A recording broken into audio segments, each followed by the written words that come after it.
ஒரு வசனத்தை நாம் வாசிக்கலாம்.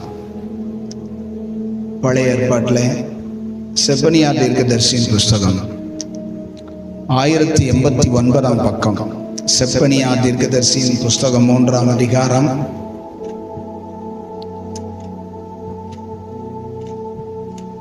15வது வசனத்தை நாம் வாசிக்கலாம். கர்த்தர் உன் ஆக்கினைகளை அகற்றி உன் சத்துருக்களை விலக்கினார். இஸ்ரவேலின் ராஜாவாகிய கர்த்தர் உன் நடுவிலே இருக்கிறார். இனி தீங்கை காணாதிருப்பாய். ஹல்லேலூயா. தொடர்ந்து வாசிக்கலாம். அந்நாளிலே எருசலேமை பார்த்து பயப்படாதே என்றும் சீயோனை பார்த்து உன் கைகளை தளரவிடாதே என்றும் சொல்லப்படும். உன் தேவனாகிய கர்த்தர் உன் நடுவில் இருக்கிறார். அவர் வல்லமை உள்ளவர். அவர் ரட்சிப்பார். அவர் உன் பேரில் சந்தோஷமாய் மகிழ்ந்து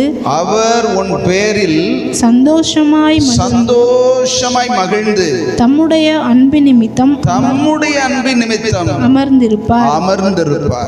அவர் உன் பேரில் கம்பீரமாய் களி கூறுவார். ஹல்லேலூயா. அவர் உன் பேரில் கம்பீரமாய் களி கூறுவார். ஆண்டவர் பாட்டு பாடுவார் அப்படின்னு சொல்லப்பட்டிருக்கு. ஒரு மொழிபெயர்ப்புல உன்னை நினைக்கும் போது அப்படி சொல்லப்படும். உன்னை நினைக்கும் போது கர்த்தர் பாட்டு பாடுவார். இங்க கம்பீரமாய் களி கூறுவார் அப்படின்னு இருக்குது. இன்னொரு மொழிபெயர்ப்புல அப்படி சொல்லப்பட்டிருக்கு. நம்ம நினைக்கும் போது அவருக்கு ஒரு பாட்டு வருதான். யார நினைக்கும் போது கர்த்தரை பாடுறது வேற. நல்லவரே, வல்லவரே, அன்புள்ளவரே, இரக்கமுள்ளவரே, கிருபை நிறைந்தவரே நம்ம பாடுறோம். அவர் நம்மளை பார்த்து ஒரு பாட்டு பாடினார்னா எப்படி?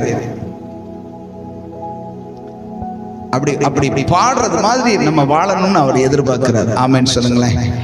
அல்லேலூயா.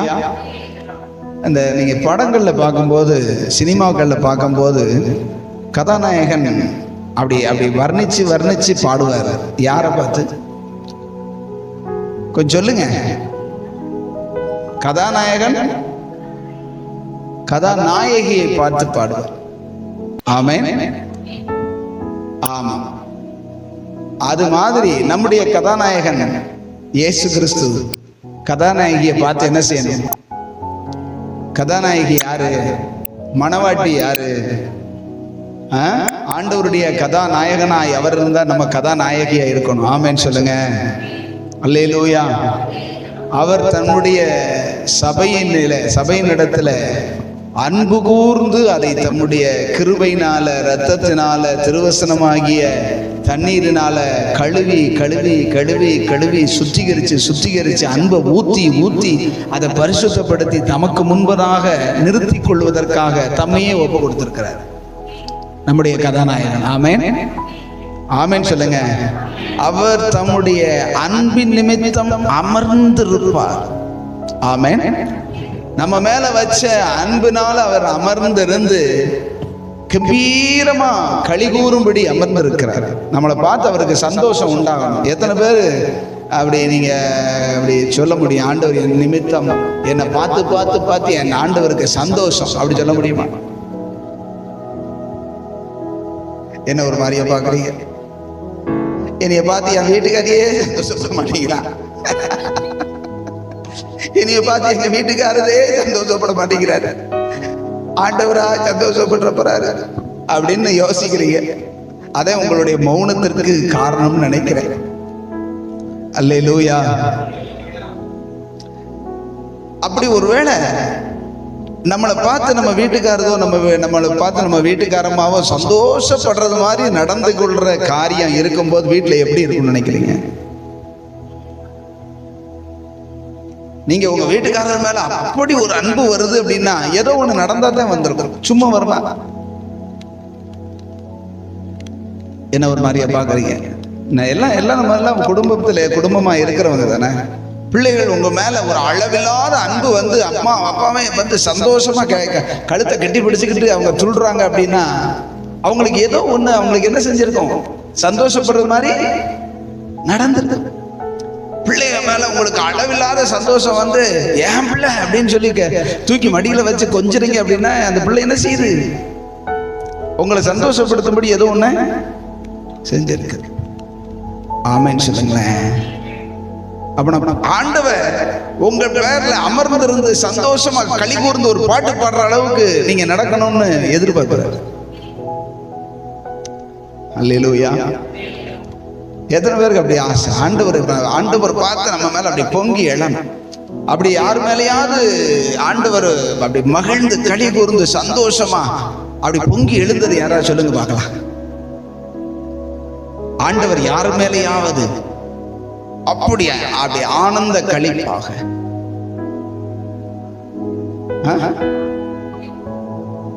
யார் சொன்னா? யார் சொன்னா? மக சொன்ன ஸ்தேவான் வந்து அப்போஸ்தலர் 7 கடைசியில நீங்க பாத்தீங்கன்னா அவன் நடந்து கொள்ளுகிற முறைமையும் அவன் செயல்பாடுகளையும் அவனுடைய ஆக்டிவிட்டிஸையும் அவனுடைய கீழ்ப்படிதலையும் அவனுடைய பரிசுத்தத்தையும் பங்களிப்பையும் அவனுடைய அர்ப்பணிப்பையும் பார்த்து இயேசுநாதரை எழுமின்னு அப்படி சல்யூட் பண்ணி வாடா சீக்கிரம்ங்கிறாரு. அல்லேலூயா. அவர் பாட்டு பாடியிருப்பாரு, என்னன்னு தெரியாதனால இதோ வானங்கள் திறந்திருக்கிறதையும் தேவனுடைய குமாரன் இயேசு கிறிஸ்து அவருடைய வலது பாரிசத்தில் நிற்கிறதையும் காண்கிறேன். அவனுக்கு கண்ணு திறந்துருச்சு. அல்லேலூயா. ஆண்டவர் அவன் மேல அப்படி சந்தோஷமா பொங்கி எழுந்து அப்படி எழுச்சி நின்றார். உட்கார்ந்து இருந்தவரு ஆமென் சொல்லுங்க. அவர் விரும்புறது மாதிரி யார் வாழ்றாங்களோ அவங்களுக்காக அவர் பொங்கி எழுகிறார். அவர் அவங்க மேல ஒரு பாட்டே பாடுறாரு. ஆமென் சொல்லுங்களேன். அல்லேலூயா. அப்படிப்பட்ட ஒரு வாழ்க்கையை வாஞ்சிக்கணும். நம்முடைய ஆண்டவர் நமக்காக ஜீவனை கொடுத்தவர். ஆமென் சொல்லுங்களேன். நமக்காக ஜீவனையே கொடுத்து உயிரையே கொடுத்து சிலுவையில ஒரு சொட்டு ரத்தம் கூட இல்லாம அரை நிர்வாணத்துல மரித்து நமக்காக உயிரோடு எழுந்த தேவனுக்காக அவர் சொன்னபடி கொஞ்சம் கேட்கக்கூடாதா? அவர் விரும்புறபடி வாழக்கூடாதா? நம்ம நல்லா இருக்கணுங்கிறதுக்காக அவர் மரிச்சாரு. ஆமென் சொல்லுங்களேன். அல்லேலூயா. அல்லேலூயா. இங்கே நான் சொல்ல வர்ற காரியம் இது இல்லை, அது என்னன்னு தெரியல. இது எடுத்த உடனே கீழே இருந்து போகுது. அவர் உன் பேர்ல கம்பீரமா மகிழ்வார், கட்டாயம் மகிழ்வார். ஆமென் சொல்லுங்களேன். மகிழும்படியான வாழ்க்கையை கர்த்தர் நமக்கு கொடுப்பார். எத்தனை பேர் ஆமென் சொல்றீங்க? அல்லேலூயா. உலகம் நம்மளை பார்த்து சந்தோஷப்படணுங்கிற 4 பேர் நம்மளை பார்த்து மகிழ்ச்சியா இருக்கணும் அப்படிங்கிற நினைவை விட்டுருங்க. நல்லா தெரிஞ்சுக்கங்க. அவங்கள சந்தோஷமா இருக்கணும், இவங்க சந்தோஷமா இருக்கணும், இவங்களை பிரியப்படுத்தணும், அவங்கள பிரியப்படுத்தணும் நினைக்கிற ஒருத்தரும் கர்த்தரை பிரியப்படுத்தவே முடியாது. கர்த்தருக்கு பிரியமா இருக்கிறவன் ஒரு காலம் மனுஷனுக்கு பிரியமானத மனுஷரை பிரியப்படுத்தும்படியான காரியத்தை செய்யவே முடியாது. வாய்ப்பே கிடையாது. அவங்க அப்படி அவங்கள கூல் பண்ணணும், இவங்களை கூல் பண்ணணும், அவங்கள சரி பண்ணணும், இவங்களை சரி பண்ண அவங்களுக்காக இல்லை. முதலாவது நம்முடைய தேவன், நம்மை ஆட்கொண்டவரை, நம்மை ரட்சித்தவரை, நம்மை விலைக்கிரயமாய் வாங்கினவரை ஆமென் சொல்லுங்க. அவரை சந்தோஷப்படுத்தணும். அவர் விரும்புகிற வாழ்க்கைக்கு நம்மளை என்ன செய்யணும்? ஒப்பு கொடுக்கணும். பின்னாடி பின்காலத்துல அதுக்கப்புறம் தான் மக்கள் நம்மளை புரிந்து கொண்டு என்ன செய்வாங்க? நம்ம இடத்துல என்ன செய்வாங்க? நம்மளை புரிந்து கொண்டு நம்ம மேல சரி அவர் செய்தது சரிதான் என்று சொல்லுவார்கள். ஆமென் சொல்லுங்க. அல்லேலூயா. 15வது வசனத்துக்கு நாம் திரும்புவோம். கர்த்தர் உன் ஆக்கினைகளை அகற்றி உன் சத்துருக்களை விலக்கினார். இஸ்ரவேலின் ராஜாவாகிய கர்த்தர் உன் நடுவிலே இருக்கிறார். இனி தீங்கை காணாதிருப்பாய். ஹல்லேலூயா. இந்த 8வது மாசத்துல ஆண்டவர் நமக்கு பிராமிஸாவே சொல்றாரு, உன் நடுவுல நான் வர்றேன், உன் நடுவுல நான் வந்ததுனால இனி நீ தீங்க. ஆமென் சொல்லுங்க. ஆண்டவரை யார் தன்னுடைய வாழ்க்கையின் நடுவிலே, தன்னுடைய குடும்பத்தின் நடுவிலே, தன்னுடைய காரியங்கள் நடுவுக்கு கொண்டு வர்றாங்க. அப்படின்னா நடுவுனா என்ன அர்த்தம்? சொல்லுங்க. நடுவுன்னா என்ன அர்த்தம்? என்னடா இப்படி நடுப்படா வச்சு உட்காந்துருக்க வீட்டுல அப்படின்னு நம்ம சொல்றோம். எங்கிட்டு போனாலும் இடிக்குது அப்படின்னு. அப்ப எந்த ஒரு காரியத்தையும் கர்த்தரை சார்ந்து, கர்த்தருக்கு தெரியாம, ஆமென், அவரை நடுவா வைத்து மையமாய் வைத்து அவரையே மையமாய் வைத்து நாம் செயல்பட ஆரம்பிக்கும் போது, கர்த்தர் உன் நடுவில் இருக்கும் போது உனக்கு தீங்கு வராது. ஆமென் சொல்லுங்க. தீமை போல சில காரியங்கள் வரலாம். இப்ப எங்க அண்ணன் இருக்கிறாரு, அவங்க இதுவரைக்கும் கர்த்தருக்காக உண்மையா ஊழியம் செஞ்சு இன்னும் அதிகமாய் எங்க அண்ணனுடைய மெசேஜ் நீங்க கேட்டிருக்கிறீங்க. ஆண்டவருடைய இருதயத்துக்கு விருப்பமான காரியங்கள் எப்படின்னு சொல்லி அதிகமா தியானிச்சு அதிகமா அதைத்தான் செய்யும், அதைத்தான் சொல்லும். சின்ன காரியங்கள் போலீஸ்காரன் எல்லாம் விசாரிக்கும் போது எல்லாத்தையும் டாப் டு பாட்டம் உண்மையின்படி ஒரு பொய் சொல்லாம எல்லாத்தையும் தெரிஞ்சு. செல்போனை கேட்டாங்க, செல்போனை கொடுத்துருச்சு. நம்பரை கேட்டாங்க, நம்பரை கொடுத்துருச்சு. லாக் நம்பரை கேட்டாங்க, எல்லாருமே கொடுத்துருச்சு. கடைசியில் ஒரு 10,000 சுட்டுட்டு போயிட்டாங்க. போலீஸ்காரங்களே என்ன செஞ்சுட்டாங்க, அக்கௌண்ட்ல நடந்த ஒரு 10 லட்சம் கிடந்தது இப்ப பார்த்தா 0ன்னு இருக்குது. கொடுக்கும் போது யார்கிட்ட கொடுத்துருக்கு? அரெஸ்ட் பண்ணும் போதே கையில வாங்கிட்டாங்க. இன்னைக்கு மெசேஜ் போய் ஏடிஎம் கார்டை போட்டு பார்த்தனா உங்க பேலன்ஸ் 0ங்குது. நம்ம உண்மையா இருப்போம். ஆமென் சொல்லுங்க. நம்ம ஆண்டவருக்கு பிரியமா இருக்கும் போது நமக்கு நடக்கிறது வேணா தீமையா இருக்கலாம், ஆனா நம்மிடத்துல ஒன்றும் தீமை நடக்க கூடாது. ஆமென். நமக்கு நடக்கிறது வேணா தப்பா இருக்கலாம், அல்லது தீமையா இருக்கலாம், அல்லது ஏதோ ஒண்ணா இருக்கலாம், ஆனா நம்மிடத்தில் தீமை நடக்க கூடாது. இப்ப நம்ம ஒரு ஆளு மேல கர்த்தர் மகிழ்ந்து களி கூர்ந்தார்னு பார்த்தோம்ல, யாரு சொல்லுங்க? ஸ்தேவான் என்ன செஞ்சாங்க? அவன் என்ன செஞ்சான்? அதுக்கு முன்னாடி கல்லெறிஞ்சு கொள்ற அளவுக்கு அவன் என்ன செஞ்சான்? கவனிங்க, சொல்லுங்க, கவனிங்க. ஸ்தேவான கல்லெறிஞ்சாங்க. எதுக்காக கல்லெறிஞ்சாங்க? ஆண்டவருக்காக சாட்சியா நின்னான். இயேசுதான், இவர்தான், அல்லேலூயா அப்படின்னு சொல்லி உறுதியா நின்னா. தூக்கி தரன்னு எடுத்துட்டு போய் என்ன செஞ்சாங்க? ஊருக்கு வெளியில அவனை போட்டு எல்லாரும் சேர்ந்து என்ன செஞ்சாங்க? சரி, இப்ப கல் எறிகிறாங்க. கல் எறியும் பொழுது அவன் என்ன செய்யறான்? அந்த இடத்த எடுத்து வாசிங்க. அப்போஸ்தலர் 7ஆம் அதிகாரம். அப்போஸ்தலர் 7ஆம் அதிகாரம் கடைசி வசனத்தை வாசிங்க. கடைசிக்கு முந்தின 59வது வசனம். அப்பொழுது கர்த்தராகிய இயேசுவே, எல்லாரும் கல்லெறியும் பொழுது, மேல உள்ள வசனம் சொல்லப்பட்டிருக்கிறது, அவனை நகரத்துக்கு புறம்பே தள்ளி அவனை கல்லெறிந்தார்கள். அப்பொழுது கர்த்தராகிய இயேசுவே, என் ஆவியை ஏற்றுக்கொள்ளும் என்று ஸ்தேவான் தொழுது கொள்ளுகையில் அவனை கல்லெறிந்தார்கள். அவன் என்ன செய்றான்? தொழுது கொள்ளுகிறான். சரிதானா? பின்னாடி 60வது வசனத்தை வாசிங்க. அவனோ முதலாவது தொழுது கொள்ளுகிறான். அதுக்கப்புறமா முழங்கார் படியிட்டு, ஆண்டவரே இவர்கள் மேல் இந்த பாவத்தை சுமத்தாதிரும் என்று மிகுந்த சத்தமிட்டு சொன்னார். கல்லெறிஞ்சு கொள்றாங்க. கல்லுனா நீங்க நினைக்கிற மாதிரி விஞ்ஞாங்கல் இவ்வளவு தண்டி சுண்டக்காய் கல்லு கிடையாது. அவனால எவ்வளவு தண்டி கல்லை தூக்க முடியுமோ எறிவான்.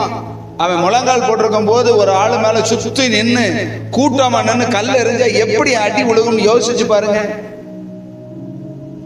எங்கனக்குள்ள அடிக்கும், எப்படி உழுகும் அப்படின்னு தெரியும். சாகுற வரைக்கும் அவனை அடிச்சு அவன் மயங்கி விழுந்தோன்னு அவன் மேல குமிச்சு வச்சிருவாங்க, கல்ல குமிச்சு வச்சிருவாங்க.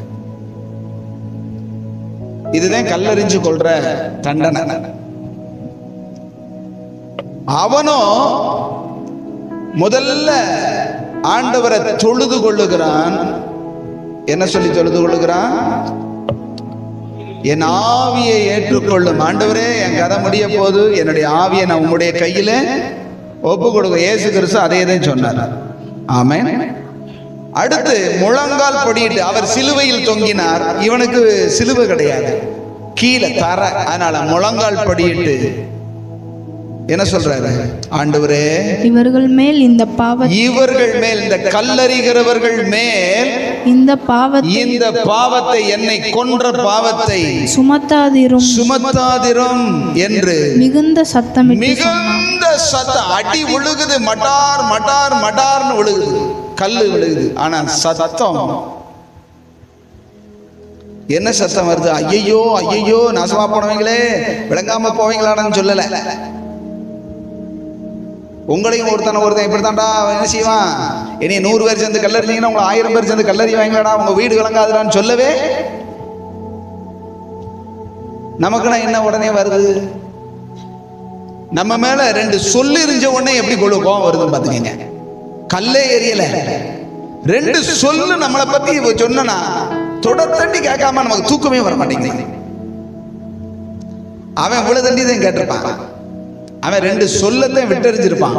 ஆனா அவனை நல்ல நாக்கப்பிடிக்க சாகுறாப்புல தடிச்ச வார்த்தைகளை நாளை கேட்டு வந்ததுக்கு அப்புறம் தான் மனசே குளிர்ந்து நிம்மதியா தூங்க முடியுது. விளங்குமான்னு கேட்கிறேன். கர்த்தர் சந்தோஷமா படுவாரு. இவனை கல்லறியிறாங்க. நீங்க அந்த ஜீசஸ் படத்தை பார்க்கும்போது அந்த விபச்சார ஸ்திரியை பிடிச்சு கொண்டு வரும்போது கல்லறிகிறவர்கள் கொண்டு வந்திருப்பாங்க. பார்த்துக்க இவ்வளவு பெரிய கல்லு. அது பார்த்தீங்கன்னா ஒரு நல்ல வகைகள், ஒரு கல் எரிஞ்சாலே மண்டை உடஞ்சி ஜோலி முடிஞ்சிடும். சுத்துக்க நின்று 100கணக்கான பேர் எரிஞ்சா என்னங்க ஆகும்? அப்படிப்பட்ட நிலைமையில சரி, ஏதாவது அது கொலை குற்றம் பண்ணானா, யாரையாவது கொள்ளையடிச்சானா, இல்ல எதையாவது திருடுனானா, யார் வீட்டையாவது கெடுத்தானா? இயேசு நல்லவர், அவர்தான் உங்களுக்காக ஜீவனை கொடுத்தவர். நீங்கள் மனம் திரும்பி ஆண்டவரை ஏற்றுக்கொள்ளுங்க. இவரே மெய்யான தேவன் சொன்ன ஒரு தப்புக்கு, ஒரே ஒரு பாவத்துக்கா இவங்களுக்காக அவன் சொல்றான். ஆமென் சொல்லுங்க. அந்த மனசு வந்ததுனால, ஆண்டவருக்காக அவன் சொல்லும் போது அவனை கல்லறிஞ்சதுனால அவன் அதே சுபாவத்துல சொல்றான், இவங்க மேல இந்த பாவத்தை சுமத்தாதிரும் ஆண்டவரே அப்படின்னு தொழுது கொண்டு அப்படியே கீழே விழுந்து என்ன இப்படி சொல்லி நித்திரை அடைந்தான், செத்து போனான்னு சொல்லப்பட்டிருக்கு. ஆமென். இப்ப இந்த சம்பவத்தை தான் நம்ம பார்த்தோம். இப்ப போதுதான் கர்த்தர் எழும்பி நின்று என்ன செஞ்சாரு? வரவேற்றார். ஆண்டவர் மகிழ்ந்து கொண்டாடி, ஆஹா என் பிள்ளை என்னைய மாதிரியே வந்துட்டானா அப்படின்னு சொல்லி என்ன செய்யறாரு? சந்தோஷப்பட்டார். இப்ப நான் உங்களுக்கு சொல்றேன், இப்ப நீங்க பதில் சொல்லணும். கொஞ்சம் எல்லாம் பாருங்க, தலையை கீழே போட்டு கூடாது, கவனிங்க. நான் கேட்கறதுக்கு பதில் சொல்லணும், இல்லாட்டி பேர் சொல்லி கேட்பேன். சேவானுக்கு நடந்தது என்ன? சேவானுக்கு என்ன நடந்தது? இவ்வளவு நேரம் சொன்னது என்ன சொன்னேன்? சேவானுக்கு நடந்தது அநியாயம். உள்ளதா இல்லையா? அவன் என்ன செஞ்சான்? ஆண்டவரை பற்றி சொன்னான். தேவன் அதே ஊர்ல பிறந்த, அதே யூதர்கள்ல பிறந்த இயேசு கிறிஸ்து, அவர் தான் மெய்யான தெய்வம்யா, அவர் தான் நம்ம ரட்சகர், நம்ம எதிர்பார்த்திருக்கிற மேசியா அவர் தான் சொன்னான். இதுக்கு அவன் என்ன செஞ்சாங்க? அநியாயமா இல்லையா? சேவானுக்கு நடந்தது என்னது? அநியாயம், அக்கிரமமான காரியம், பாவம். சரி, இப்ப இன்னொரு கேள்வி, அடுத்த கேள்வி. சேவானிடத்திலிருந்து வெளிப்பட்டது என்ன? நடந்தது என்னது?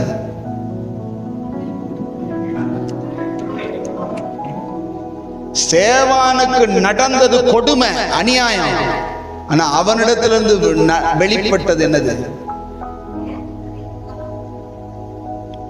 நமக்கு வேணா நடக்கிறது அநியாயமா தெரியலாம், நம்ம அநியாயம் யாருக்கும் செஞ்சிடக்கூடாது. அதுதான் கிறிஸ்துவினுடைய சுபாவம். கொஞ்சம் பக்கத்துல பார்த்து சொல்லுங்க, உங்களுக்கு வேணா மற்றவங்க அநியாயம் செய்யட்டும், கையை பிடிச்சு சொல்லுங்க. சொல்லுங்க. பக்கத்துல கையை பிடிங்க, இங்கிட்ட ஆண்கள் பிடிங்க. ஐயா பிடிங்கப்பா, கையை பிடிச்சு சொல்லலாம். உங்களுக்கு வேணா அநியாயம் நடக்கலாம், ஆனா நீங்க அநியாயம் செய்யக்கூடாது. கர்த்தர் அதை தான் விரும்புறாரு. எனக்கு வேணா அநியாயம் நடக்கலாம், ஆனா நான் அநியாயமா நடக்கக்கூடாது, அநியாயம் செய்யக்கூடாது. என்கிட்ட இருந்து வர்றது தெய்வீகமா இருக்கணும். எத்தனை பேருக்கு புரியுது? கர்த்தர் நடுவுல இருந்தார்னா, கர்த்தர் உங்க வாழ்க்கையில நடுவுல இருந்தார்னா, அவர் கம்பீரிக்கிறது மாதிரி உங்க வாழ்க்கை மாறும். அல்லேலூயா. அவர் ரட்சிப்பார். அவர் என்ன செய்வார்? ரட்சிப்பார். உனக்கு இனி அங்க சொல்லப்பட்டிருக்கு, என்ன சொல்லப்பட்டிருக்க, என்ன அந்த வசனத்தை வாசிக்கும் போது, இனி தீங்கை அவர் நடுவுல இருந்தார்னா உனக்கு தீமை செய்கிறவன் ஒருத்தரும் கிடையாது. வசனம் சொல்லுது, ஸ்தேவானை குறித்து சொல்லும் போது சொல்லப்பட்டிருக்கிறது, விசுவாசத்தினாலும். சொல்லுங்க மிச்ச வசனத்தை. இந்த 7 பேர்ல ஒருத்தன் தான் யாரு? 6ஆம் அதிகாரத்துல பந்தி விசாரணை புகாரங்களாக ஒரு 7 பேரை ரெடி பண்றாங்க. அந்த 7ல ஒருத்தன் தான் இந்த ஸ்தேவான். அவனை குறித்து சொல்லப்பட்டிருக்கிறது, ஸ்தேவான் விசுவாசத்தினாலும் வல்லமையினாலும் நிறைந்தவனாயிருந்தான். அல்லேலூயா. நீங்க வாசிச்சுக்கோங்க, 6ஆம் அதிகாரத்துல அப்படி இருக்குது. 7ஆம் அதிகாரத்துல முதல்ல இருக்கு, ஸ்தேவான் வல்லமையினாலும் விசுவாசத்தினாலும் நிறைந்தவனாய் காணப்பட்டான். கர்த்தர் நடுவுல இருக்கிறார் அப்படின்னா அவனுடைய வாழ்வின் நடுவுல இருக்கிறார். அவனுடைய தேவனுடைய வல்லமை வெளிப்படுது, விசுவாசம் பொறுத்துக்கிட்டு வருது. ஆமென் சொல்லுங்க. இந்த உலகத்துல நான் மரித்தாலும், இந்த உலகத்துல எனக்கு அநியாயம் நடந்தாலும், இந்த உலகத்துல எனக்கு கல்லெறிஞ்சே கொன்னாலும், என்னிடத்துல இருந்து என்ன வராது? இயேசு கிறிஸ்து இதே மாதிரி ஆண்டவர் அநேகருக்கு நன்மை செஞ்சார், சுற்றி தெரிந்தார். ஆமென் சொல்லுங்களேன். இயேசு இந்த உலகத்தில் இருக்கும்போது என்ன செஞ்சாரு? நன்மை செய்கிறவராய் பிசாசின் பிடியில் இருக்கிறவர்கள் எல்லாம் விடுவித்து நன்மை இயேசு யாருக்காவது அநியாயம் செஞ்சாருன்னு சொல்லுங்க. அவர் வாழ்ந்த நாட்கள்ல யாருக்காவது ஏதாவது ஒரு கெடுதி செஞ்சாருன்னு சொல்லுங்க பாப்போம். அப்ப அவர் எதுக்கு சிலுவையில் அறைஞ்சாங்க? அவரிடத்திலிருந்து ஒரு அநியாயம், அவருடைய வாயில் வஞ்சனை காணப்படவும் இல்லை, அப்படி சொல்லப்பட்டிருக்கு இல்லையா? ஆமென். யாரையும் அவர் பயமுறுத்தவும், அவருக்கு இருந்த வல்லமைக்கு, அவருக்கு இருந்த அதிகாரத்திற்கு அவர் சொன்னார், இப்பொழுது நான் கூப்பிட்டால் 12 லேகியோனுக்கு அதிகமான தேவதூதர்கள் வந்து என்ன செய்வாங்க? ஒரே ஒரு வார்த்தை சொன்னா போதும், அவ்வளவு வல்லமை இருந்தது. அப்படி இருக்கும்போது அடிக்கிறவனை பார்த்து அந்த முள்ளா இருக்கும், அதை வச்சு அவரை அடிக்கிறவனை பார்த்து, டே நீ அடிடா, அவனை நரகத்துல வச்சு அந்த வெளுக்க சொல்றேன் நான் சொல்லி இருந்தேன், அவன் உடனே மனம் திரும்பி இருப்பான். மிரட்டினாரா? அவருக்கு நடந்தது வேணா அநியாயமா கொடுமையா இருக்கலாம், ஆனா அவரிடத்துல இருந்து வந்து எந்த விதமான என்ன வரல. ஆமென். அல்லேலூயா சொல்லுங்க. உன் நடுவுல கர்த்தர் இருந்தார்னா, கர்த்தரிடத்திலிருந்து எது வந்ததோ எது வெளிப்பட்டதோ அது வெளிப்படும். தீமையை போல் இருக்கலாம், சரீரத்தை பிரகாரமா பார்க்கும்போது தீமையா இருக்கலாம். நான் என்ன சொன்னேன் முதல்ல சொல்லும் போது, அவங்க இவ்வளவு காலம் உண்மை உத்தமா ஊழியம் அவங்களுக்கு எதுக்கு சிறை, எதுக்கு இந்த வேதனை? இந்த உலகத்துல கர்த்தருக்காக நம்ம பட போகிற பாடுகள், பட வேண்டிய பாடுகள் எல்லாம் கிஃப்ட். என்னது? கிஃப்ட். ஏன் அப்படின்னா, நீங்க போகிற பரலோகத்துக்குள்ள, ஆமென் ஆமென் சொல்லுங்க, சத்தமா இல்லையா சொல்லுங்க பார்க்கலாம். நாம போகிற பரலோகத்துக்குள்ள போகும்போது நம்மளுக்கு நிறைய வெகுமானமும் மதிப்பும் வரணும்னா, இங்கே கர்த்தருக்காக நம்ம பட வேண்டிய பாடுகள் நிறைய பட்டுதான். எந்த அளவுக்கு பாடுபடுகிறோமோ அந்த அளவுக்கு அவரிடத்துல போகும்போது கிருபைகளும் ஆளுகைகளும் வல்லமையும். ஆமென் சொல்லுங்களேன். அது தேவனுடைய ராஜ்யத்தினுடைய நீதியாயிருக்கிறது. ஆமென். இங்க பாடுகள் படாம, இங்க சுகபோகமா, ஒரு கஷ்டமும் படாம, ஒரு துன்பமும் படாம, எல்லாம் நிறைவா, எல்லாம் சந்தோஷமா, ஒரு குறைவும் இல்லாம வாழ்ந்து நான் பரலோகத்துக்கு போவேன்னா சந்தேகம் உள்ள போறது. அல்லேலூயா சொல்லுங்க. எதுவும் வந்துடக்கூடாது, எதுவும் நடந்துடக்கூடாது. ஆண்டவருக்காக நான் எதையும் சகிச்சிடக்கூடாது, எனக்கு எந்த துன்பமும் வரக்கூடாது. இல்ல, ஆண்டவர் நாமத்தின் நிமித்தம் மரிக்க நேர்ந்தால், அல்லேலூயா சொல்லுங்க, ஆண்டவருக்காக அடி வாங்கினாலும், ஆண்டவருக்காக இழந்தாலும், எதை இழந்தாலும் சரி, ஜீவனைனாலும் சரி, சொத்துக்களைனாலும் சரி, என்ன வந்தாலும் சரி, அது கர்த்தருக்காக செய்யப்படுகிற ஒவ்வொன்றுக்கும் ஆண்டவர் சொன்ன என் நாமத்தின் நிமித்தம் ஒரு கலசம் சொல்லுங்க தண்ணீர் இழந்தாலும் கொடுத்தாலும் அப்படின்னா இழந்தாலும் அதனுடைய பலனை 100 மடங்கு அனுபவிப்பேன். நீ 1 டம்ளர் தண்ணியை கர்த்தருக்காக இழந்து யாருக்காவது கொடுத்திருந்தேன்னா 100 டம்ளர் தண்ணி. அல்லேலூயா சொல்லுங்க. நீ கர்த்தருக்காக ஒரு நாளுடைய வேலையை இழந்து ஒரு ஊழியத்தை செஞ்சிருந்த, ஒரு காரியத்தை செஞ்சிருந்தேன்னா கர்த்தர் உனக்கு 100 நாளுக்குரிய சம்பளத்தை, பலனை, கிருபையை தருவார். அல்லேலூயா சொல்லுங்க. உன் நடுவுல இருக்கிறாரு அப்படின்னா தீமையை காணாதிருப்பாய் அப்படின்னா ஆண்டவர் சொல்லுகிற எல்லாமே ஆவிக்குரிய காரியங்கள். நல்லா புரிஞ்சுக்கோங்க. சரீர பிரகாரமான தீமை எல்லாம் ஒண்ணுக்குமே உதவாது. நம்மளை என்ன செஞ்சிட முடியும்? மத்தேயு 10ஆம் அதிகாரம் 23ஆம் வசனத்துல போன வாரம் வாசிச்சோம் இல்லையா? என்னது வாசிச்சோம்?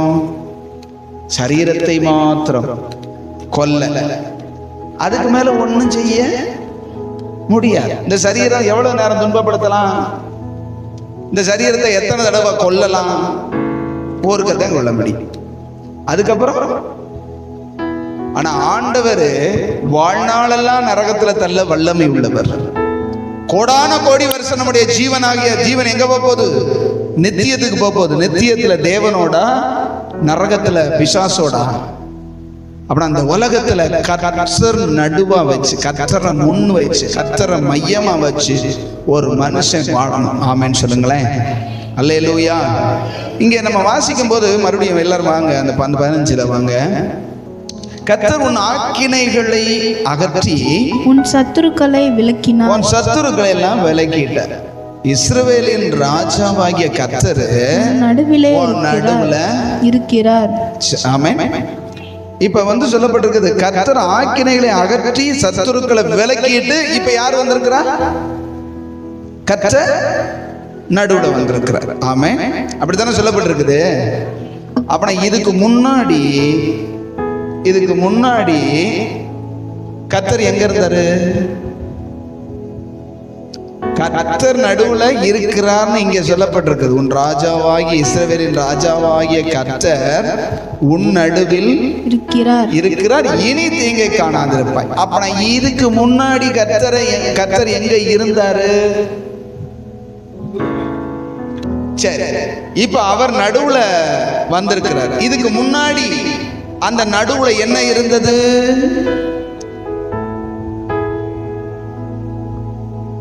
அல்லேலூயா. கொஞ்சம் கவனிங்க. அவர் நடுவுல இப்ப வர்றேங்கிறாரு, தீமை வராதுங்கிறாரு, நான் உன் மேல மகிழ்வேங்கிறாரு, உன்னை சந்தோஷமா வைப்பேங்கிறாரு. ரைட். அதுக்கு முன்னாடி கர்த்தர் நடுவுல வர்றதுக்கு முன்னாடி என்ன வந்ததுன்னு பாக்குறீங்களா? அதே அதிகாரத்துல வாசிங்க, 11 வாசிங்க. 11 வாசிங்க. எனக்கு விரோதமாய் துரோகம் பண்ணி நீ செய்த உன் எல்லா கிரியைகளின் நிமித்தமும், நீ செஞ்ச எல்லா கிரியைகளின் நிமித்தமும் அந்நாளிலே வெட்கப்படாதிருப்பாய். அப்பொழுது நான் உன் பெருமையை குறித்து, எல்லாம் கவனிங்க. அப்பொழுது நான் உன் பெருமையை குறித்து களி கூர்ந்தவர்களை உன் நடுவிலிருந்து விலக்கி விடுவேன். நீ இனி என் பரிசுத்த பர்வதத்தில் அகங்காரம் கொள்ள மாட்டாய். இதுக்கு முன்னாடி என்ன நடுவுல இருந்ததுன்னு கேட்டீங்கன்னா பெருமையும் அகங்காரமும்.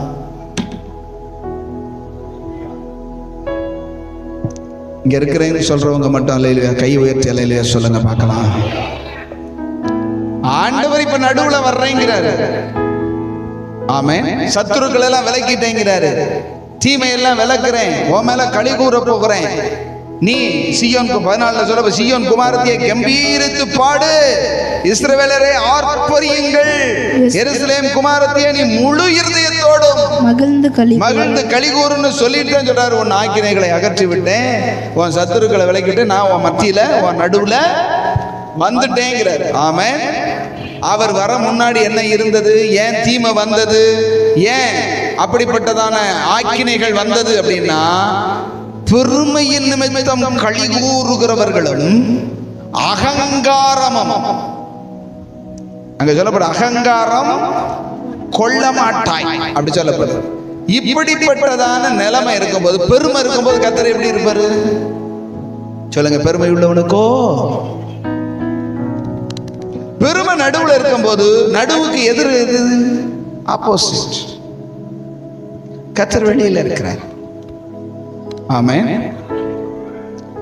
பெருமையும் அகங்காரமும் யாருடைய வாழ்க்கையில இருக்குதோ கர்த்தர் அங்க வெளியே இருப்பார்.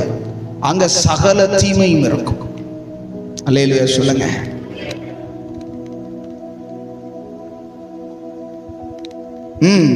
அதுக்கப்புறம் நீங்க வாசிச்சு பாருங்க, 13 வாசிங்க. இஸ்ரவேலில் மீதியானவர்கள் அநியாயம் செய்வதில்லை, அவர்கள் பொய் பேசுவதும் இல்லை, வஞ்சகனாவு அவர்கள் வாயில் கண்டுபிடிக்கப்படுவதும் இல்லை. அவர்கள் தங்களை பயப்படுத்துவார் இல்லாமல் புசித்து படுத்துக்கொள்வார்கள். இது எப்ப அப்படின்னு கேட்டீங்கன்னா, மேல உள்ள வசனத்துல நம்ம பார்க்கிறோம், அகங்காரம் கொள்வதில்லை, கொள்ள மாட்டாய், உன் நடுவில் சிறுமையும், சொல்லுங்க, சிறுமையும் எளிமையுமான ஜனத்தை மீதியாக வைப்பேன், அவர்கள் கர்த்தருடைய நாமத்தின் மேல் நம்பிக்கையாயிருப்பார்கள். அல்லேலூயா. மேல உள்ள வசனத்துல நம்ம வாசிச்சோம், பெருமையும் அகங்காரமும் மையத்துல இருந்தது. அப்படிப்பட்ட மக்கள் இருந்தாங்க, கர்த்தர் இல்ல. இப்ப சொல்றாரு, உன் நடுவுல சிறுமையும் எளிமையுமான ஜனத்தை மீதியாக வைப்பேன், அவர்கள் கர்த்தருடைய நாமத்தின் மேல் நம்பிக்கையாயிருப்பார்கள். அப்ப சிறுமையும் எளிமையும் தாழ்மையும் கர்த்தருக்கு பரிசுத்தமான சிந்தையும் யாரிடத்துல இருக்குதோ, அப்படிப்பட்டவர்களை இருக்கிற இடத்துல உடனே கர்த்தர் என்ன சொல்றாருன்னா, அவங்க எப்படிப்பட்டவங்கன்னு 13 இருக்குது. அங்கதான் சொல்றாரு, இப்படிப்பட்ட மக்கள் வரும் பொழுது, இப்படிப்பட்ட மக்களாய் மாறும் பொழுது, சிறுமையும் எளிமையுமானவனை கர்த்தர் ஒரு நாளும் புறம்பே என்ன செய்யறது இல்ல, மறக்கிறது இல்ல. அந்த மாதிரி பெருமையும் அகங்காரமும் இல்லாமல் சிறுமையும் எளிமையும் ஆவியில எளிமையான தாழ்மையான நிலைமை வரும்போது கர்த்தர் மையத்துல வருவார். ஆமென். அவர்கள் அநியாயம் செய்வதில்லை, அவர்கள் பொய் பேசுவதில்லை, வஞ்சகனாவு அவர்கள் வாயில் எளிமையும் சிறுமையும், சொல்லுங்க, எளிமையும் சிறுமையும் மான ஒரு ஆள் இடத்துல இருந்து என்னென்ன வராது? அநியாயம் செய்ய மாட்டாங்க, பொய் பேச மாட்டாங்க, வஞ்சகமா நடக்க மாட்டாங்க, அவங்கள பயப்படுத்துறதுக்கு ஆள் இல்லாமல். ஆமென் சொல்லுங்களேன். நல்லா தெரிஞ்சுக்கங்க, 2 தான் நம்முடைய வாழ்க்கையவே தலைகீழ மாற்றியது. கர்த்தரை தூரப்படுத்திடும் பெருமையும் அகங்காரம். எவ்வளவு பெருமை! நமக்கு ஒரு வேலையை கர்த்தர் கற்றுக் கொடுத்திருக்கலாம். ஆமென். அந்த வேலையில ஒரு பெரிய பெருமை. நமக்கு ஒரு கிருபை கர்த்தர் கொடுத்திருக்கலாம், அந்த கிருபையில பெரிய ஒரு பெருமை. நமக்கு ஒரு நல்ல வசதி கொடுத்திருக்கலாம், அதுல ஒரு பெரிய பெருமை. நம்ம ஒரு ரட்சிக்கப்பட முன்பதாக ஒரு நல்ல ஜாதியில பிறந்திருக்கலாம், அந்த ஜாதியை குறித்து ஒரு பெரிய பெருமை. எங்கெல்லாம் அந்த பெருமை பெருமை பெருமை வருதோ அங்கெல்லாம் சிறுமை வரும். ஆமென். பெருமை இருக்கிற இடத்துல தேவன் எதிராக என்ன செய்வார்? நிற்பார். தேவன் எதிர்த்து நின்னா வாழ்நாள்ல சிறுமை அடைஞ்சுக்கிட்டே இருக்கும். அல்லேலூயா, அல்லேலூயா சொல்லுங்க. பெருமைப்படுகிறவன் கர்த்தரை அறிந்திருக்கிறதை குறித்தே பெருமைப்படும். என் ஆண்டவரை நான் அறிஞ்சிருக்கிறேனே, என் ஆண்டவரால் அறியப்பட்டிருக்கிறேனே, என் கர்த்தர் என்னையும் தெரிஞ்சு கொண்டிருக்கிறாரேன்னு சொல்லி பெருமைப்படும். ஆமென் சொல்லுங்க. அல்லேலூயா. நம்முடைய வாழ்க்கையில கர்த்தர் நம் நடுவில் வரணும் அப்படின்னா, சொல்லுங்க, நம் நடுவில், நம்ம வாழ்க்கை நடுவில் கர்த்தர் வரணும்னா, நம்ம நடுவுல இருந்து, நம்ம இடத்துல இருந்து பெருமையும் அகங்காரமும், சொல்லுங்க, வெளியே போய் சிறுமையும் எளிமையுமானவர்கள் நடுவில் வரும். நம்முடைய உள்ளத்துல வரும். நமக்கு நடு அப்படின்னா என்னது? நம்முடைய ஆவி மனிதன் தான், நம்ம உள்ளான மனிதன், இருதயம் என்று சொல்லப்படுகிற உள்ளான மனிதன். ஆண்டவர் வாசம் பண்ணுகிறதும் எங்கதான் வாசம் பண்ணுகிறார்? நம்முடைய இருதயம், நம்முடைய உள்ளான மனிதன், ஆவி. ஆமென். அப்படின்னா தேவன் நடுவுல தான் எப்பயுமே வாசம் பண்ணுவார். நீங்க பாத்தீங்கன்னா உயிர்த்தெழுந்த இயேசு பூட்டின வீட்டுக்குள்ள அவங்க பயந்துகிட்டு இருக்கும்போது அவர்கள் நடுவே வந்து நின்றார். எப்பொழுதும் கர்த்தர் வந்து ஓரத்தை விரும்புகிறவரே. அவரை ஒரு ஓரத்தில் யாராவது வச்சிருந்தனாக்கும் அவரை சந்தோஷமாவே அல்லேலூயா சொல்லுங்க. அவரை உங்க வீட்டில் மையத்தில் வைக்கணும். அவரை உங்க வீட்டில் எல்லாவற்றுக்கும் நடுவில் வைக்கணும். உங்க வாழ்க்கையின் எல்லாவற்றுக்கும் மையமாக வைக்கணும். கர்த்தர் அதைத்தான் விரும்புவார். ஆமென் சொல்லுங்க. அல்லேலூயா. விசுவாசம் அதைத்தான் விரும்புவான். நல்லா தெரிஞ்சுக்கங்க. தவறான காரியமும் நடுவில் வந்ததே நம்மளை வந்து நாசப்படுத்த விரும்பும். நம்முடைய இருதயத்துக்குள்ள தான் வரும். அல்லேலூயா சொல்லுங்க. அல்லேலூயா. அதனால நம்முடைய வாழ்க்கையில நடுவில் இருக்க வேண்டியவர் கர்த்தர். நடுவில் இருக்க வேண்டிய கர்த்தரை நடுவில் வைக்கணும்னா நடுவில் இருக்கிற ஆகாத காரியத்தை தூக்கிட்டு, பெருமையும் அகந்தையும் தேவனுக்கு எதிர்ப்பு, சிறுமையும் எளிமையுமானவனை அவர் ஒரு நாளும் என்ன செய்யறதில்லை, நல்லவதே. நானோ சிறுமையும் எளிமையுமானவன், கர்த்தரோ என் மேல் நினைவா இருக்கிறார்னு சொல்லி சங்கீதக்காரன் சொல்றார். ஆமென். நானோ பெருமை பிடிச்சவன், கர்த்தர் என்னை பெருமைப்படுத்துவார் எங்கேயுமே வாசனை இல்லை. சிறுமையும் எளிமையுமானவனத்தான் கர்த்தர் நினைவா இருக்கிறார். பெருமை உள்ளவனுக்கு எப்பயும் எதிர்த்தே நிற்கிறார். தாழ்மை உள்ளவர்களுக்கோ கிருபை மேல கிருபை கொடுத்துக்கிட்டே இருக்கிறார். அல்லேலூயா. உங்க நடுவில் வந்து ஆண்டவர் களிகூர விரும்புகிறார். அந்நாளிலே 16 பார்க்கணும். எருசலேமை பார்த்து எப்ப அந்நாளிலேன்னா என்ன அர்த்தம்? அந்நாளிலே அப்படின்னா கர்த்தர் நடுவில் வரும்போது, கர்த்தர் நடுவில் வரும்போது எருசலேமை பார்த்து பயப்படாதே என்றும், சீயோனை பார்த்து உன் கைகளை தளரவிடாதே என்றும் சொல்லப்படும். ஆமென் சொல்லுங்க. நம்பிக்கையூட்டுகிற வார்த்தைகள் உங்க வாயிலிருந்து, உங்க வாழ்க்கையிலிருந்து மற்றவங்களுக்கு என்ன செய்யும்? கிடைக்கும். உங்களுக்கும் அதை கர்த்தர் சொல்லுவார். கர்த்தர் உங்க நடுவில் வந்துட்டார்னா ஆண்டவரே உங்களை பார்த்துடுவார். தளர விடாத, தளராதா, சோர்ந்து போகாத, உங்க கையை என்ன செய்யாத, தளர விடாத, முழங்கால்கள் பலப்பட கடவுள், ஊக்கமா ஜோமனு. கர்த்தர் உங்களோட இருக்கிறார். ஆமென் சொல்லுங்களேன். உன் தேவனாகிய கர்த்தர் உன் நடுவில் இருக்கிறார். அவர் வல்லமை உள்ளவர், அவர் ரட்சிப்பார். ஆமென். நீங்க நினைக்கிற உலக பிரகாரமான தீமைகளுக்கெல்லாம் விளக்குவார், நித்திய தீமைக்கும் விளக்குவார். ரட்சிப்பு என்பது நித்தியம். ரட்சிப்பு என்பது நித்திய ரட்சிப்பை குறிக்கிறது. நம்ம ரட்சிக்கப்பட்டுட்டோம், ரட்சிக்கப்பட்டு கொண்டு இருக்கிறோம், ரட்சிக்கப்படுவோம். ரட்சிப்பா அப்படின்னா எதிர்காலம். ஆமென். எத்தனை பேர் ரட்சிக்கப்பட்டிருக்கிறீங்க? அல்லேலூயா. இருக்கீங்களா? ரட்சிப்பு உண்டா? கர்த்தரால் மீட்கப்பட்டோமா? உலகத்திலிருந்து வேறு பிரிக்கப்பட்டோமா? ஆமென் சொல்லுங்க. சந்தேகமா இருக்கு பாஸ்டர்? சந்தேகப்பட வேண்டியதில்லை. கர்த்தரால ரட்சிக்கப்படாதவன் சபையில நிலைக்கவே, வசனத்தை அவனால கேட்கவே, வசனமே அவனுக்கு கசப்பா இருக்கும். நான் சொல்லட்டுமா? ஒரு சிலர் இங்க நீங்களே கூப்பிட்டு வந்தவங்க சொல்லுவாங்க, சபைக்கு வந்தாலே உள்ள நுழைகிற வரைக்கும் நல்லா இருக்குது, உள்ள நுழைஞ்சோடனே ஒரே தலை கனமா இருக்கு, காதுல கொய்யன்னு சத்தம் கேட்குது பாஸ்டர். ஆனா வெளியே போன உடனே என்ன இருக்கு? சரியா. பிரம்மா சமீபத்தில் காலமானார்கள். நம்ம சபையினுடைய சொந்தக்காரர்கள் தான், சபையில் இருக்கிறவங்களுக்கு சொந்தக்காரங்க. பல தடவை வந்திருக்கிறாங்க. அவங்களை அன்பா கூப்பிட்டு வந்திருக்கிறாங்க, கஷ்டப்பட்டு கூப்பிட்டு வந்திருக்கிறாங்க. உள்ள வந்த உடனே என்ன செஞ்சிடோம்னா காதுல கொய்யன்னு சத்தம் கேட்கும் பாருங்க. தலை அப்படியே விண்ணு விண்ணு விண்ணு விண்ணு தெரிக்கும் பாருங்க. அப்படின்னா என்ன அர்த்தம்? ஏன் உங்களுக்கெல்லாம் அப்படியே இருக்குது? நம்மளுமே முழு பலத்தோடு ஆராதித்து ஆர்ப்பரித்து என்னென்னமோ செய்யறோம். அப்படியே தலை உங்களுக்கு கிண்ணன்னு இருக்குது. என்னைக்காவது ஒரு தலைவலி வர்றது வேற விஷயம் சொல்லு. உள்ள வந்த உடனே அப்படி வருது, வெளியே போன உடனே சரியா போகுதுன்னா சம்திங் ராங். அவங்களால நிலைக்கவே முடியாது. அல்லேலூயா.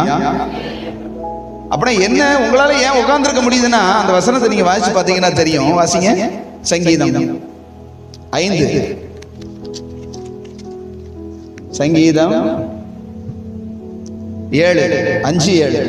நானோ அப்படி வாசிக்கலாம். நானோ உமது மிகுந்த கிருபையினாலே, நானு உம்முடைய மிகுந்த கிருபையினால உமது ஆலயத்துக்குள் பிரவேசித்து, ஆலயத்துக்குள்ள பிரவேசிக்கிறதுக்கு என்ன வேணுமா?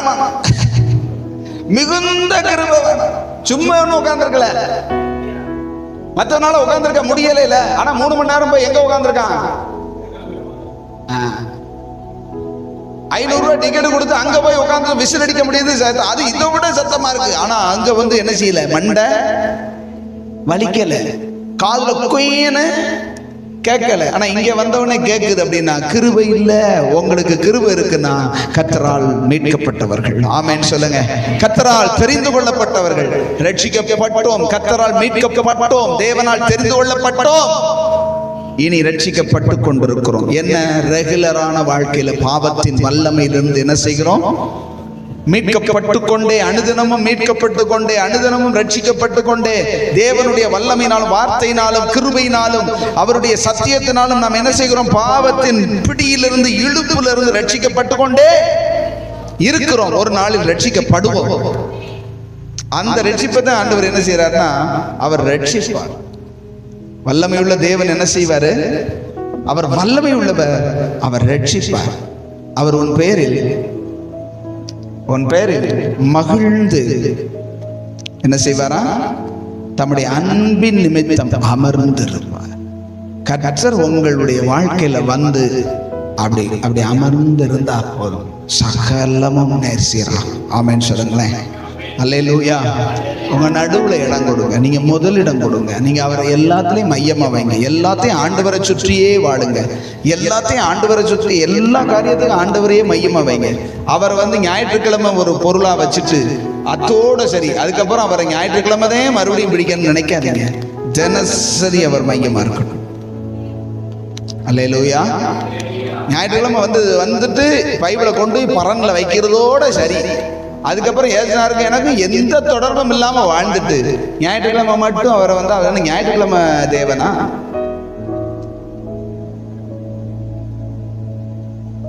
அவர் நடுவுல இருக்க விரும்புகிறார். அவர் நடுவுல இருந்தா உன் வாழ்க்கையில தீங்கு வராது. ஆமென். அல்லேலூயா சொல்லுங்க. அந்த அந்த வசனத்திலையும் 11வது வசனத்திலையும் சொல்லப்பட்டிருக்கு பாருங்களேன். உன் நடுவிலிருந்து விலக்கி விடுவேன், நீ இனி என் பரிசுத்த பர்வதத்தில் அகங்காரம் கொள்ள மாட்டாய். அகங்காரம் கொள்ளாம இருந்தா, நீ இனி அகங்காரம் கொள்ளாட்டி நீ இனி தீமை காண மாட்டாய். ஆமென். என்னைக்கு அந்த தவறான காரியத்திலிருந்து விடுபட்டு அந்த நல்ல காரியத்தை வைக்கிறியோ அன்னைக்குல இருந்து உனக்கு தீமை கிடையாது. ஆமென் சொல்லுங்க. அல்லேலூயா. கர்த்தர் ஆக்கினைகளை எல்லாம் அகற்ற போகிறார். அவரை நடுவுல கொண்டு வந்து வச்சிட்டீங்கன்னா உங்களுக்கு வர்ற தண்டனைகள் எல்லாம் அகற்றி, உங்களுக்கு பிசாசால வருகிற போராட்டங்கள் எல்லாம் விலகி, அவர் நடுவுல இருந்து, அவர் ராஜாவா இருந்து உங்களுக்கு வருகிற சகல தீமைகளிலும் நன்மையானதை உங்கள் கண்கள் காண செய்வார். ஆமென் சொல்லுங்க. உங்க மேல அவர் மையத்துல இருந்தா, அவர் நடுவுல இருந்தா உங்க மேல அவர் சந்தோஷமா இருப்பார். நீங்க தேவ பிரசன்னத்துல, தேவனுடைய சமூகத்துல, தேவனுடைய அந்த அவருடைய கண்காணிப்புலயே நீங்க இருக்கிறத நீங்க உணர்வீங்க. ஆமென். நிறைய பேருக்கு அந்த தேவ பிரசன்னத்துல வாழ்கிற பழக்கமே இல்லை. தேவ சமூகத்துல, அந்த தேவ சமூகத்துல நிரம்பி தேவனோடு வாழ்கிற அனுபவமே இல்லை. அப்படிப்பட்ட அனுபவத்துக்குள்ள வரணும். அந்த பிரசன்னம் விலகிறது, பிரசன்னத்துல வாழ்றது தெரியணும். அதெல்லாம் என்னன்னே தெரியல பாஷை, என்னத்தையோ பிரசங்கம் பண்றீங்க, அப்படியே வர்றோம் போறோம், ஒரு காணிக்கையை போடுறோம், திருவிருந்துனா ஆன்னு சொல்லி டபக்கன் போட்டு சாப்பிட்டுட்டு எங்களுக்கு என்னன்னு போறோம். இப்படிப்பட்ட நிலைமை மாறணும். அவர் நடுவுல வரட்டும். ஆண்டவரே, என் நடுவுல வந்து நீ என்னோடு தங்கியிருந்து, என்னோடு அமர்ந்திருந்து. ஆமென் சொல்லுங்க. நம்ம வாசிச்ச சங்கீதத்திலையும் ஒரு வார்த்தை இருக்கு, வாசிச்சு பாருங்க. 5வது வசனம் நினைக்கிறேன், வாசிங்க. 46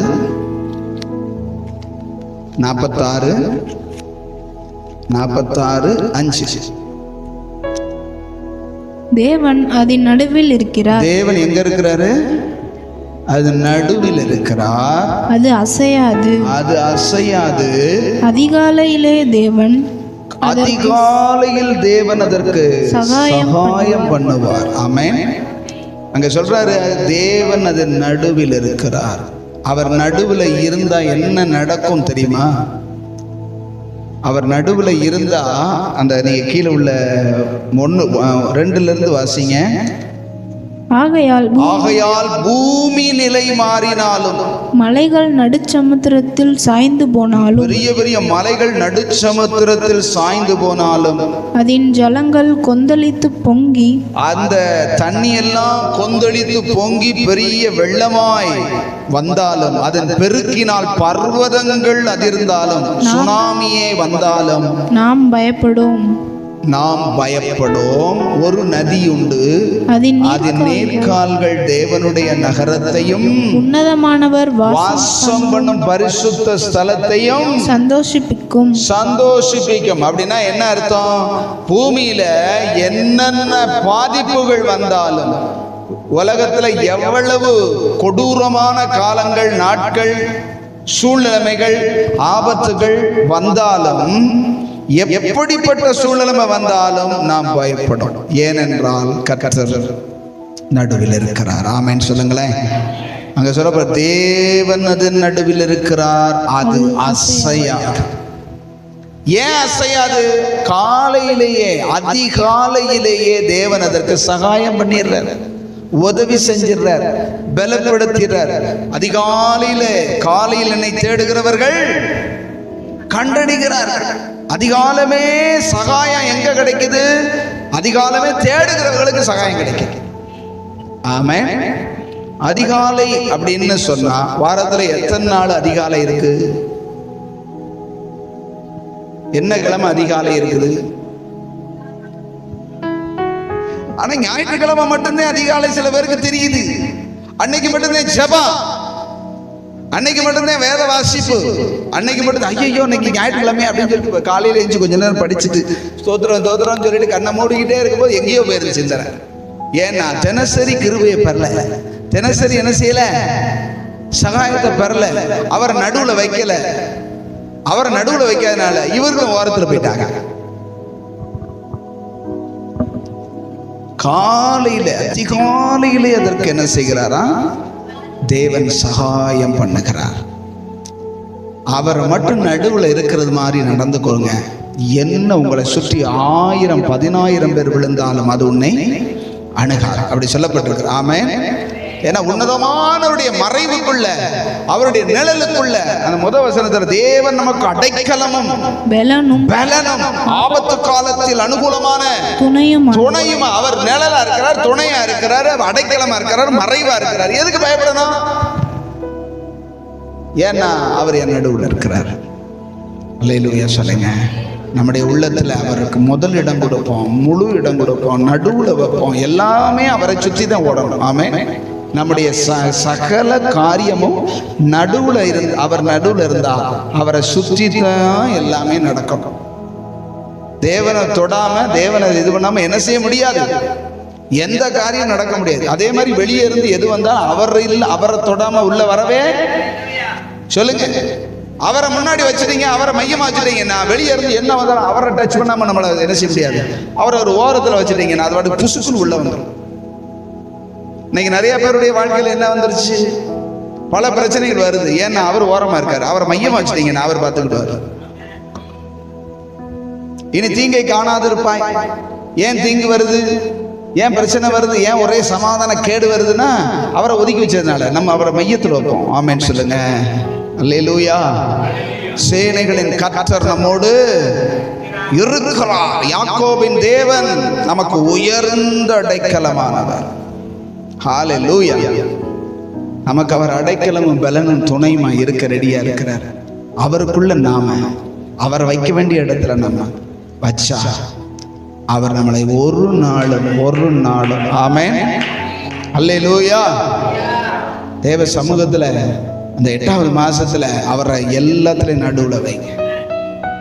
இருக்கிற பெருமை, கிருமை, அகங்காரம், கசப்பு, வைராக்கியம், தேவனுக்கு பிடித்தமில்லாத மாம்சத்தின் கிரியைகள் எல்லாத்தையும் தூக்கி வெளியே தள்ளிட்டு தாழ்மையா, மனத்தாழ்மையா, ஆண்டவரே என்னிடத்தில் தங்கியிரும். ஆமென். என்னிடத்தில் தங்கியிரும் அப்படின்னு சொல்லி என்னை நிரப்புங்கப்பா. என் வாழ்க்கையில நீங்க நிரம்பி இருந்து உமக்கு கீழே நான் இருக்க விரும்புறேன் அப்படின்னு மனத்தாழ்மை அப்படின்னு சொன்னா அதுக்கு ஒரு வெளிப்பாடு என்னன்னா, டெய்லி போய் ஆண்டவரிடத்துல கிருபையை கேட்கணும். தாழ்மையில நான் பார்த்துக்கிறேன் அப்படின்னுவான். தாழ்மை இல்லாதவன் தன்னையே சார்ந்து வாழ்கிறான், தாழ்மை உள்ளவன் தேவனையே சார்ந்து வாழ்கிறான். அதுதான் இன்னொரு பரிசுத்தவான் சொன்னாரு, ஜெபிக்கிறவன் தேவனை நம்புகிறான், ஜெபிக்காதவன் தன்னையே நம்புகிறான். அதனே அவர் அப்படி சொன்னாரு, நான் இப்படி சொல்றேன்.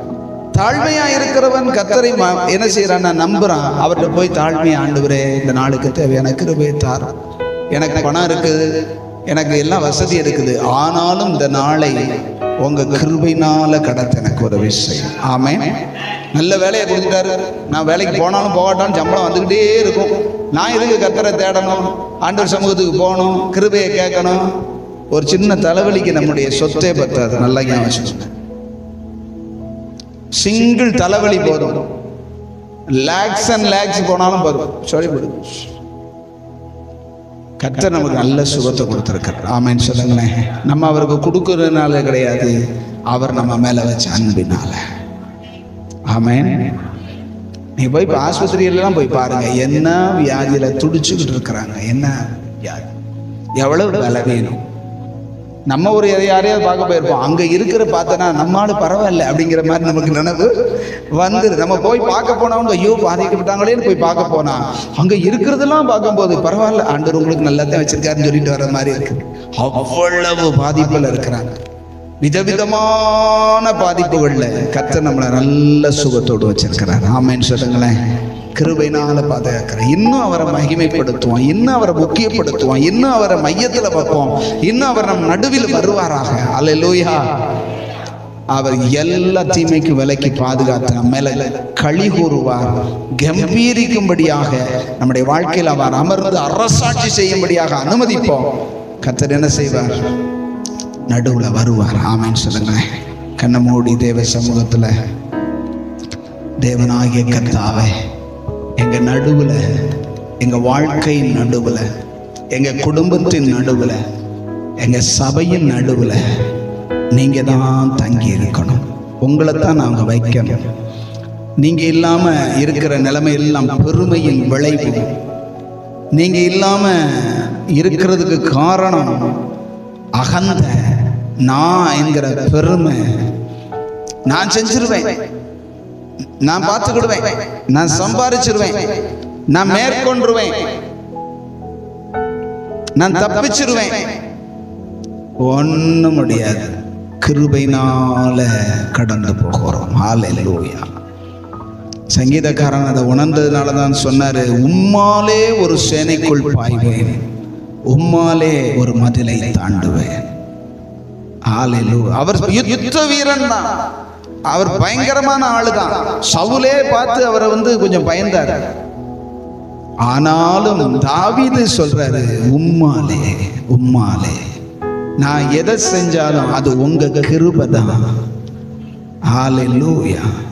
அவர் தன்னை குறித்து சொல்லும்போது, நான் சிறுமையும் எளிமையுமானவன், கர்த்தரோ என் மேல் நினைவாயிருக்கிறார்.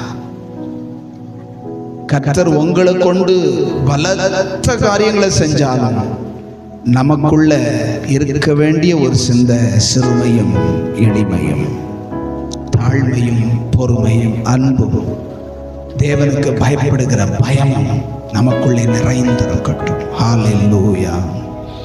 ஆண்டவரே, எங்க மத்தியில நீங்க இருக்கக்கூடாதபடி இருக்கிற இந்த பெருமையான, அகந்தையான, கசப்பான இப்படிப்பட்ட நிலைமைகள் எல்லாம் மாறட்டும். நீங்க அமர்ந்திருந்து களி கூற முடியாதபடி, நீங்க எங்களில கம்பீரிக்க கூடாதபடிக்கு, நீங்க எங்க வாழ்க்கையில சந்தோஷப்படக்கூடாதபடிக்கு இருக்கிற எல்லா காரியங்களும் அறுத்தெறியப்படுவதாக சொல்லுங்க. ஒப்பு கொடுங்க. ஆண்டவரே, எனக்குள்ள இருக்கிற எல்லா சுய பெருமை, அகந்த, கசப்பு, வைராக்கியம், விரோதம், ஆண்டவர் எல்லாம் விலகட்டும், எல்லாம் விலகட்டும், எல்லாம் விலகட்டும். நீங்க வாங்கப்பா, நீங்க எங்க மத்தியில, நீங்க எங்க நடுவுல வாங்க. நீங்க நடுவுல இருந்தா இந்த உலகமே தலைகீழா போனாலும் நாங்க பயப்பட வேண்டியது அவசியம் இல்லை. ஏன்னா தேவன் எங்கள் அடைக்கலமும் பலனுமாய் இருக்கிறீர். அதிகாலையிலேயே நீர் அதற்கு சகாயம் பண்ணுகிறீர் என்று சொல்லப்பட்டபடி உம்மை நம்பி இருக்கிறவர்களுக்கு அதிகாலமே தேவையான கிருபையை தந்து விடுகிறீங்க. அதற்காக ஸ்தோத்திரம், ஸ்தோத்திரம். நன்றி அப்பா, நன்றி அப்பா. இந்த மாதம் முழுவதும் இல்ல, இந்த வருஷம் முழுவதும், இனி வருகிற நாட்கள் முழுவதும் உங்களையே நாங்க எல்லாவற்றையும் தள்ளிவிட்டு முன்னிலை வைக்க, முதன்மையாய் வைக்க, நடுவிலே வைக்க, நீங்க அமர்ந்திருக்கும்படி, நீங்க சந்தோஷமா இருக்கக்கூடாதபடி இருக்கிற காரியங்களை எல்லாம் அகற்றி விட்டு நீங்க அமர்ந்து எங்க பேர்ல சந்தோஷமா மகிழ்ச்சியா பாடும்படி, குதூகலிக்கும்படி ஒரு வாழ்க்கை வாழ எங்களை அர்ப்பணிக்கிறோம். எங்க இருதயத்தை தருகிறோம். எங்க இருதயத்துக்குள்ள இருக்கிற கீழ்ப்படிய முடியாத, ஆண்டவரே தாழ்மைப்பட முடியாமல் இருக்கிறதான எல்லா பெருமையின் நினைவுகள், பெருமையின் அனுபவங்கள் மாறட்டும். நீங்க வந்து உங்க தன்மையை வெளிப்படுத்துங்க. ஸ்தேவானுடைய வாழ்க்கையில நீங்க களி கூர்ந்தீங்க. அவனுக்கு நடந்தது அநியாயமாயிருந்தாலும் அவனிடத்தில் நடந்தது நீதியான காரியமாயிருந்ததப்பா. எல்லாரும் கல்லெறிஞ்சாலும் அவன் சொல்லு கூட எரியாம அவனுடைய உள்ளத்திலிருந்து ஒரு மன்னிப்புங்கிற மலர் பிறந்தது. அவனுக்குள்ள இருந்து ஆண்டவரே தேவனுடைய நீதிக்குரிய காரியங்கள், தேவன் மகிமைப்படுகிற காரியங்கள் பிறந்தது. அவர்களுக்காகவே ஜெபிக்கக்கூடிய ஒரு மனநிலைமையும் இருந்ததே அப்பா. அந்த நிலைமையில தொழுது கொள்ளுகிற ஒரு அனுபவம். ஆண்டவரே, எங்களுக்கு ஒரு சின்ன பிரச்சனை வந்துருச்சுன்னா நாங்க கொய்யோ முறையோ கொதிச்சு போய் நடந்த அநியாயத்தை பொறுக்க முடியாம நாங்களே அநியாயம் செய்கிற அளவுக்கு போயிடுறோம்ப்பா. 1 கொரிந்தியர் 6ஆம் அதிகாரத்துல, 2 கொரிந்தியர் 6ஆம் அதிகாரத்துல நீங்களே அநியாயம் செய்கிறீர்களே, சகோதரருக்கும் ஒருத்தருக்கு ஒருத்தர் அநியாயம் செய்கிறீங்களேன்னு சொல்லி அப்போஸ்தலனாகிய பவுல் மூலமாய் நீர் எழுதி வைத்த வார்த்தையின்படி ஆண்டவரே, ஒருத்தருக்கும் அநியாயம் செய்யாமல் எங்களுக்கு நடக்கிற தீமையான காரியங்களுக்கு தக்கதாய் தீமைக்கு தீமை சரி கட்டாமல் நாங்கள் ஆசீர்வாதத்தை சுதந்திரிக்க அழைக்கப்பட்டவர்கள் என்பதை அறிந்து ஆசீர்வதிக்கவும், மன்னிக்கவும், அவர்களுக்காய் ஜெபிக்கவும் எங்களுக்கு கற்றுத்தாருங்க. அதுதான் உங்க குணம், அதுதான் நீங்க விரும்புறது, அதுதான் நீங்க களிகூறுகிற ஒரு அனுபவம். ஹல்லேலூயா. எத்தனை பேர் நீங்க உணர்ந்து ஜெபம் பண்ணுங்க? ஆண்டவர் சமூகத்தில் அப்படியே கையை உயர்த்தி உணர்ந்து சொல்லுங்க பார்க்கலாம். ஆண்டவரே, எங்களுக்கு விரோதமா செய்கிறவர்கள் மத்தியில அவர்கள் செய்த விரோதம், குரோதம், தீமைக்கு தக்கதாக நாங்கள் மறுபடியும் தீமைக்கு தீமை சரி கட்டாதபடி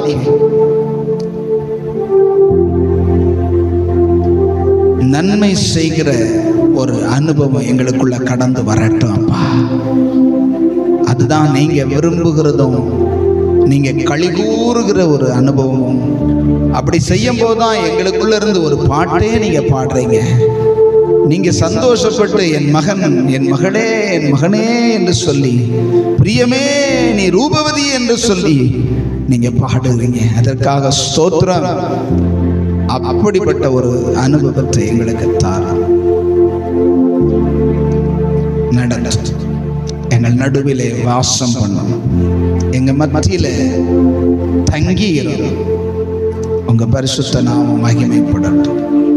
அன்பு ரட்சகர் இயேசுவின் மூலம் ஜெபித்து ஜெயம் எடுக்கிறோம் நல்ல பிதாவே. ஆமென்.